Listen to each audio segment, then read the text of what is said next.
Good morning, everyone. This is Cammie at Southern Comfort. Foggy morning this morning, but it feels pretty good out here considering the heat that we've been having. And so I've been out here picking garden peas. The plants are loaded down with garden peas and blooms, and I got me a good mess this morning. That's my first good harvest here. Basically, I just been picking a few, eating them. They're loaded down with garden peas, and the powdery mildew is setting in. But that's just the way it goes here. It comes on overnight because, as you can tell, there's moisture into the soil, there's moisture into the air, and so it just happens. But these things are delicious. This is a variety of garden peas, and they're doing super wonderful. I got the garden peas planted on both sides of the trellis, but I'm super happy about these garden peas. You think that's not a lot, but that is a lot of garden peas. So I just dug up the potatoes. Still got some that's got a month to go on that end. These have been dug up, and so we're going to have some garden peas, fresh garden peas, and potatoes.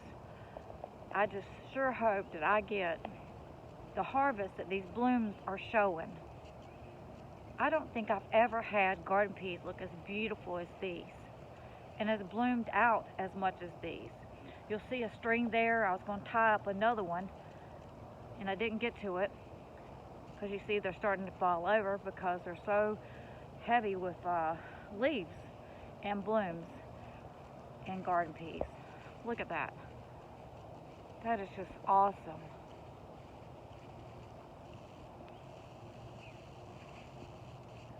So I've been looking through here, because I have a variety of garden peas, trying to figure out if there's any variety that I have planted that will be more resistant to powdery mildew.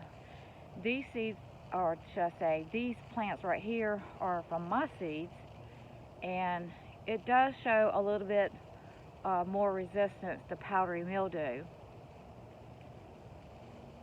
I like to plant these garden peas earlier than I planted them, but the weather wouldn't persist with it, so now we're into May, and of course the powdery mildew is going to come on.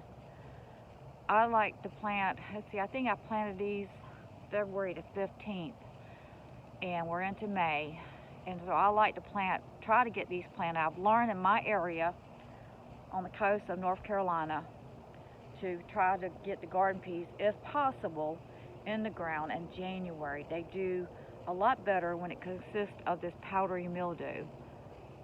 Once it takes over, there's nothing else to do but to get these plants out of here. But as huge as they are, it's just totally just amazing. So if nothing else, just looking at these plants and how wonderfully they grew, it's a good learning lesson to know that in your area that what you can grow and what you can't grow. And it's great when you see all these garden peas onto the plant. So super happy about that. Just super happy. A lot of them will be ready to pick tomorrow. So I picked my biggest peas as much as possible. And as I'm going through, I will open some up and see how, even though you can see through them when the sun shines, but since there's a variety of garden peas, these are green arrows right here, a variety of garden peas, every plant is going to grow differently.